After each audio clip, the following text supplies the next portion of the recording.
Tuh, anak zaman sekarang bro, hobinya cuman ngentot sama tawuran. Hahaha, tolol. Haha, tolol. Ya kasihan semua orang tua di rumah apa yang udah susah payah banting tulang buat biayain sekolah. Buset dah. Sekarang anaknya malah jadi sampah. Mengecewakan. Haha. Check this out.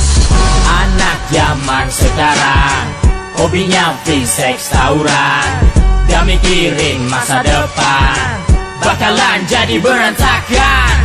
Anak zaman sekarang pengen dibilang jagoan, sia-siain sekolah, yang kayak gini bakalan jadi sampah. Semua seperti lelucon, ku terpaksa menonton anak zaman sekarang kelakuannya belon. Disekolahin malah pengen jadi jagoan, cari musuh sana sini biar dibilang pentolan. Tampang tua baju STM, kelakuan bocah pasti belet kalau ditanya pelajaran sekolah. Paling demen nongkrong pinggir jalan sambil ngerokok, ada anak sekolah lain lewat dilemparin batako.